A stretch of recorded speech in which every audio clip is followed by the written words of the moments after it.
پاک صلی اللہ علیہ وآلہ وسلم میں ہے۔ یہی وجہ ہے میرے بھائیوں کہ قرآن نبی کریم کے سینے میں آیا اور میرے آقا پاک نے پھر پوری کائنات کو وہ قرآن کی تعلیم دی ہے۔ یہ اسی قرآن کی تعلیم کا اثر تھا کہ میرے آقا پاک علیہ السلام نے جن صحابہ کرام کو قرآن پاک سکھایا، اہل بیت اطہار کو قرآن پاک سکھایا، پھر وہی مسجد نبی ہے، پھر سیاست کی بات بھی وہی ہوتی ہے، عدالت کی بات بھی وہی ہوتی ہے، فتوے کی بات بھی وہی ہوتی ہے، سائنس کی بات بھی وہی ہوتی ہے، بڑی بڑی جنگوں کے قافلے اور لشکر بھی تیار وہی کیے جاتے ہیں، دنیا کو فتح کرنے کی بات بھی وہی ہوتی ہے، ہر علم وہی ہے۔ وجہ کیا ہے؟ ان کو قرآن حضور نے سکھایا تھا اور قرآن کے اندر اللہ نے سب کچھ رکھا ہے۔ یہی وجہ ہے جب قرآن کوئی قرآن کا دامن تھام لیتا ہے پھر وہ دنیا کا سپر پاور بن جاتا ہے۔ وہ تھوڑے تھے لیکن بہت زیادہ ہو گئے، پھر بھی تھوڑے تھے لیکن دنیا پہ انہوں نے سلطنت کی ہے۔ میرے بھائیوں آپ اندازہ کریں، ایک آواز مکہ کی دھرتی سے اٹھتی ہے، طائف کے میدانوں سے ہوتی ہوئی مدینہ المنورہ کی فضائیں، پھر خلفائے راشدین کا دور، اور چند سال ہی تو گزرے تھے، 30 سال وہ ہیں میرے آقا نبی کریم علیہ السلام، بڑی توجہ دینا، 23 سال وہ ہیں جو میرے آقا پاک علیہ السلام 40 سال سے لے کر 63 سال تک وہی آتی رہی، حضور سکھاتے رہے، خلفائے راشدین خلافت راشدہ ان کے 30 سال ہیں، 30 اور 23 یہ 53 سال بنتے ہیں، لیکن ان 53 سالوں میں اتنا بڑا انقلاب کہ دنیا کے 60 لاکھ مربع میل پر اسلام کا پرچم لہرا رہا ہے، 60 لاکھ مربع میل پر سلطنت ہے، اسلام کی حکومت ہے، اسلام کی سلطنت ہے۔ ارے یہ پڑھانے والا کون ہے جنہوں نے ان کو سیاست دان بھی بنا دیا، ان کو جرنیل بھی بنا دیا، حکمران بھی بنا دیا، تخت نشین بھی بنا دیا، جس نے ان کو ساری کائنات کی حکمرانی کرنے کے ڈھنگ بھی سکھا دیے، انصاف بھی سکھا دیا، رعایا کے حقوق بھی سکھا دیے، زمین پہ بسنے والوں اور در بدر بھٹکنے والوں کو جنہوں نے رش کے کمر بنا دیا ہے اور رش کے آسمان بنا دیا ہے۔ یہ معلم کائنات تاجدار ختم نبوت حضرت محمد مصطفیٰ صلی اللہ علیہ وسلم کی ذات والا صفات ہے، جو ایسے معلم ہیں کہ آج بھی کائنات میں اگر کوئی روشنی نظر آتی ہے، اگر اخلاق نظر آتا ہے، اگر علم و حکمت کی کہیں پر بہار نظر آتی ہے، خدا کی قسم یہ بھی فیضان مصطفیٰ نظر آ رہا ہے۔ نعرہ تکبیر، نعرہ رسالت، نعرہ خلافت، نعرہ حیدری، تاجدار ختم نبوت۔ زندہ باد، زندہ باد۔ وقت نہیں ہے کہ میں وضاحت میں جاؤں، میں آپ سے اتنا عرض کرنا چاہوں گا میرے بھائیوں، ذرا غور کرنا، بات توجہ کے ساتھ سماعت فرمانا۔ میرے آقا نبی کریم علیہ السلام نے ایسی تعلیم دی ہے، ایسی تعلیم دی ہے، ذرا توجہ پوری رکھنا، ایسی تعلیم دی ہے، آج زمانے کے اندر اگر کوئی بھی اچھائی نظر آتی ہے وہ تعلیم مصطفیٰ صلی اللہ علیہ وسلم کا فیضان ہے۔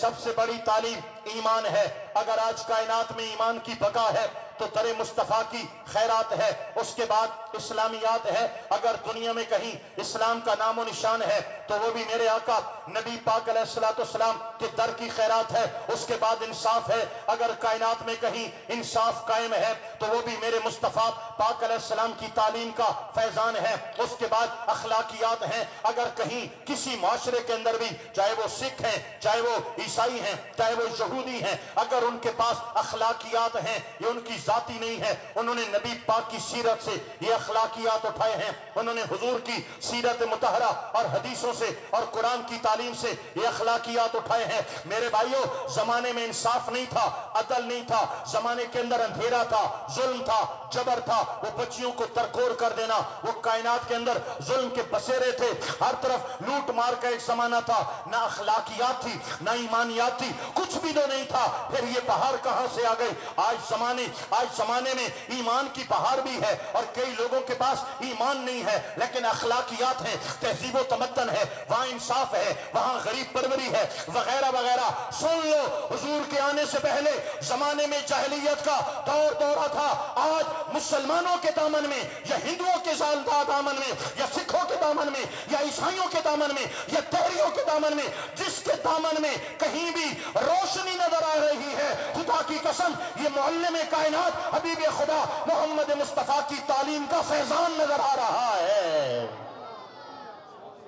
یہ حضور کے در کا فیضان ہے۔ اللہ اکبر و کبیرہ. اب میرے بھائیو اردو وقت نماز اردو یار آ گئے. زیادہ سے زیادہ آدھا گھنٹہ کر لوں گا نا, اس سے زیادہ تو دیگر لیٹ تھی وے تھی نا, دیگر لیٹ کرنی نہیں, اس واسطے میں ذرا کم ٹھپوں والے پاسے آندا بھی ہاں. سبحان اللہ تو چاک ہو چاک, اللہ اکبر و کبیرہ. میرے بھائیو حضور نبی کریم علیہ السلام کی تعلیم, آقا پاک علیہ السلام کی تعلیم, میں بار بار لفظ اس لیے دہراتا ہوں, بار بار کہتا ہوں توجہ دیجیے گا, توجہ دیجیے گا. میں کہتا ہوں میری بات ضائع نہ ہو جائے. آپ جو ہے وہ جس طرح بولنگ ہوتی ہے نا تو کیچ ہو جائے تو چلو کام بن جائے نا, تو یہ جو ہے نا آپ کی میری بات ضائع نہ ہو جائے, اس لیے میں آپ کو توجہ دلاتا ہوں. بات خاص توجہ کی ہے, لہذا اپنی توجہ پوری طرح مرکوز رکھنا. حضور نبی کریم علیہ السلام کی تعلیم میں اتنا حسن ہے کہ عرب کے جاہل معاشرے میں رہنے والوں نے حضور کی تعلیم کو اپنایا تو اللہ نے ان کو کائنات کی حکمرانی عطا فرمائی ہے. یہ حضور کی تعلیم کا فیضان تھا.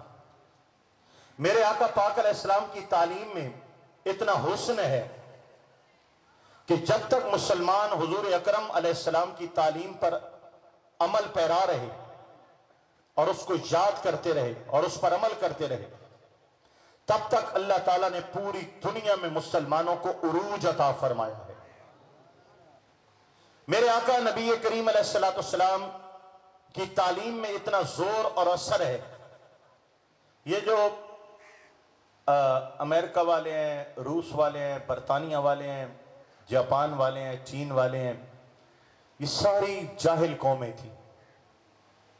آج سے 700-800 سال پہلے جب مسلمانوں کی بڑی بڑی یونیورسٹیاں تھیں تو یہ لوگ سال بھر نہانا بھی اپنے لیے گناہ سمجھتے تھے.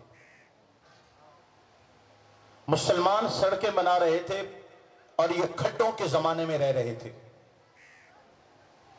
ان کے ہاں تعلیم حاصل کرنا گناہ سمجھا جاتا تھا. یہ جاہل قوم تھی, جاہل گوار تھے. اس لیے انہوں نے اپنے کئی پڑھے لکھے دانشوروں کو پھانسی لگا دیا کہ وہ قوم کو تعلیم کی دعوت دیتے تھے کہ تعلیم حاصل کرو. یہ یہود و نصارہ اس قدر ذلت اور رسوائی اور جہالت کے گڑھے میں گرے ہوئے لوگ تھے. پھر اچانک انہوں نے چوری سیکھی, چوری. ان کے کچھ پڑھے لکھے سمجھدار بندے بیٹھ گئے, انہوں نے کہا یار چوری کرو. کہاں سے چوری کریں؟ انہوں نے کہا دیکھتے نہیں ہو عرب میں ایک محلے میں کائنات تشریف لائے تھے جنہوں نے پوری کائنات کا رنگ بدل کے رکھ دیا ہے. قبلہ صاحبزادہ والا شان تشریف لا رہے ہیں, والہانہ انداز میں استقبال فرمائیں.